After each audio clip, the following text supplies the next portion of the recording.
What's up, Rangers? Welcome sa panibagong episode ng Blue Ranger Vlogs dito sa ating channel. At ako pa rin ang inyong Blue Ranger, laging kaagapay sa pag-review ng mga motorsiklong kaiibigan ninyo. Nagbabalik ako sa misyon ko si Bacoor at reviewin naman natin ang Euro Model T. Nakaawig ng Honda Click, inspired siya ng Honda Click. Ano ba mga bago rito? Ang presyo ba niya nagmahal or pares lang ba? At kung bago ka lang sa channel, ito mo naman yung like and subscribe para lagi ka updated sa ating mga videos. Alright, let's go!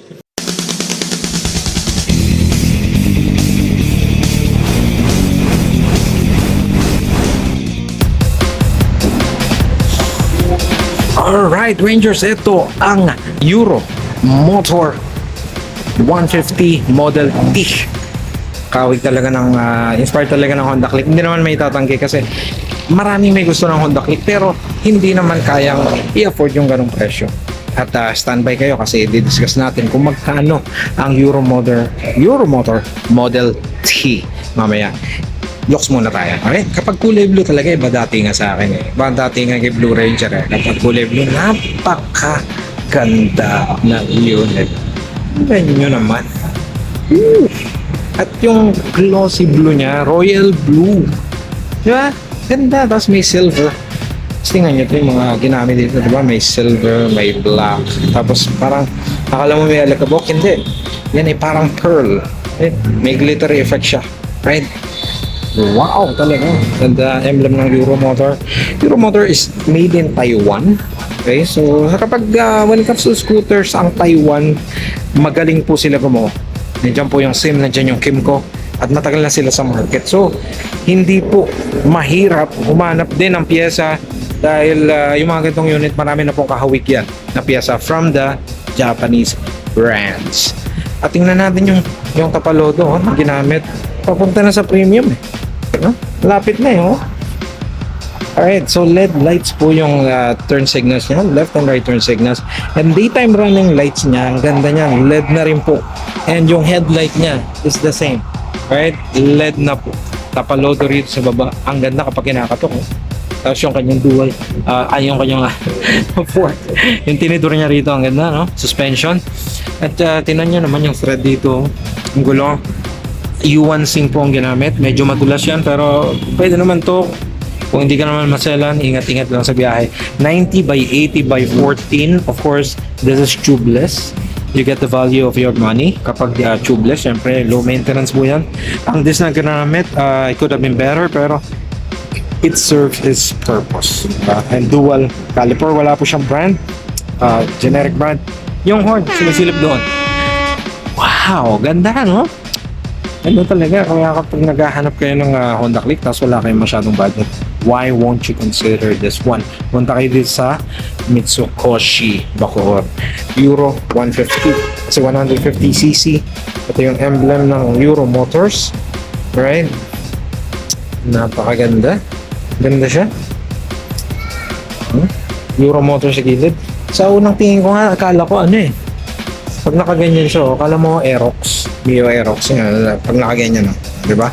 Yung pagkakawik sa blue na Aerox. Pansinin natin dito sa gilid. Ang maganda sa ginawa ni Euro Motor, walang mga fancy na design, straight to the point. Yun na yun, as is where is.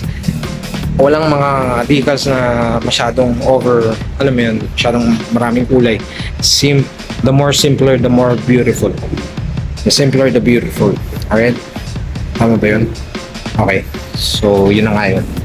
Kasi ang nakikita natin, Model T Speed Moto. Wow. That's EFI. Okay. Of course, this is FI. Fuel injected, mas mura.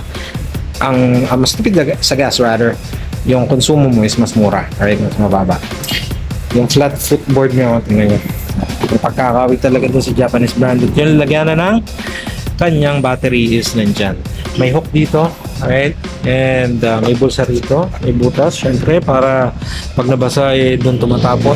May butas sila parehas yung bulsa, pero mas malalim dito. May USB charging port dito, which is very nice. Kasi aasahan natin to kapag babiyahe tayo ng mahaba, mga long ride, and USB type A na po yan. At hindi na kayo bibili ng adapter. Okay, so diretso tayo rito. Yung manibela niya is okay, yung turning radius. maganda for me kasi Honda Click user din ako. Alright, ang maganda rito may passing light yung kanyang manibela. Yung feels ng kanyang brakes, maganda. Masarap, siguro maganda braking power nito. I'm not sure. Right, but sooner or later baka may mag-pyram sa atin ng unit. Baka naman, di ba? Comment down below baka gusto niyo i-pyram yung Model T nyo sa akin para ma-review natin, right? So, pass yung high and low beam nandyan, horn, left and right turn signals, tapos digital panel na po. Mapansin natin, meron siyang Euro logo dito, Euro Motors. Sa right side naman ng kanyang manibela, meron siyang brakes, yung front brake niya, which is a disc brake, right? Yung likod niya is drum brake pa po, right? Pero let me check. Alright, walang nakalagay na combo. Pero yung kanyang kill switch, maganda. Kung sa motor na may kill switch kasi it's a safety feature. Right, ang kanyang... Oh, may switch yung ilaw. Right, that's nice. Makakatipid ka sa battery. Right, and electronic start. Unfortunately, wala siyang kickstart. But it's okay kasi makikita nyo naman dito yung kanyang voltmeter. Alright, so yung susiyan niya rito para talagang inspired sa Honda Click 125. Kasi ito na yung may susiyan, may shutter lock, and merong seat. Open na seat na yun dyan. Wow, upholstery niya, it's very nice. Oh, bukas. Right. Upholstery niya is, yeah. Oh yes, gusto ko yung maharap. Gusto ko yung feels nito, no? Sarap siya sa puwet. And yung handlebar ng angkas. Yes, confident. Right, hindi siya masakit sa kamay. Wow. Tingnan nyo ito. Oh, malalim. Nakakatuwa. Oh. Roughly, this is 14 liters, if I'm not mistaken. At yes, napakaganda. Napakahusay ng ginawa ni Euro Motors dito. Ito yung kanya. Bukasan ng tangke. Wow, that's nice. Right? Ito yung kanyang airbox at panggilid. Okay, so napaka-importante. Alamin po natin yan pagdating sa pag-maintain ng inyong mga motorsiklo.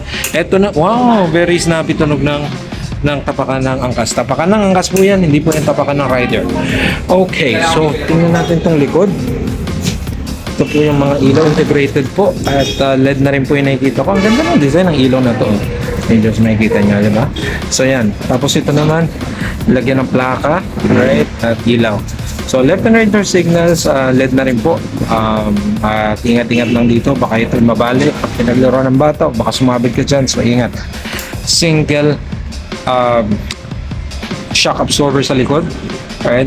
Okay lang yan. Maganda bounce yan kapag ganyan. At ang sukat ng gulong sa likod naman is 100 by 80 by 14. Tubeless na rin po. Maganda po, malapad, ano?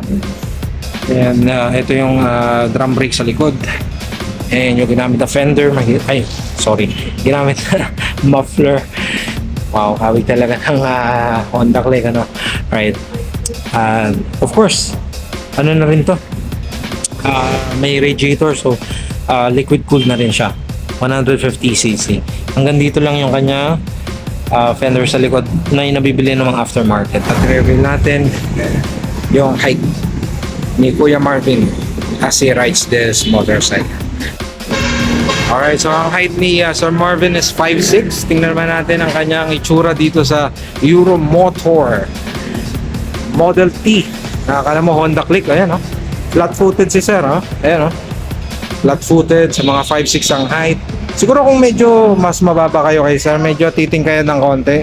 Pero sanayan lang yan. Kung magaling kang mag-scooter, right? Kung magaling ka na magmotor, sanay ka na. Nasa pag-a-adjust yan.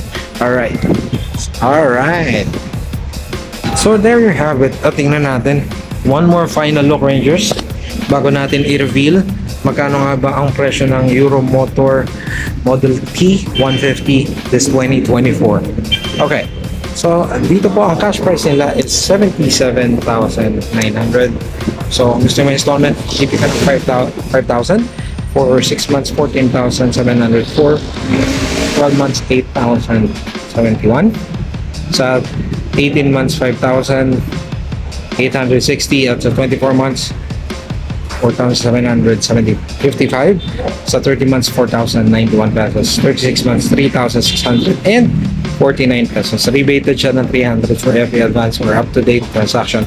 Helmet tools in 1 year LTO registration. Mitsukoshi Bacoor. Alright, so Rangers, maraming salamat. And there you have it, Rangers. Nagustuhan mo ba ang ating pagre-review sa Euro Motor Model T? Okay, kung nagustuhan mo, comment down below ano mga nagustuhan mo, ano mga ayaw mo, ano ba yung mga nakalimutan ko. At sigurado, maganda ang pag-uusapan natin. Maraming salamat sa ating 2,000 subscribers. Mabuhay kayong lahat, 2,000 subscribers. At road to 3K na tayo. Maraming salamat, Rangers. Stay safe and ride safe. Goodbye.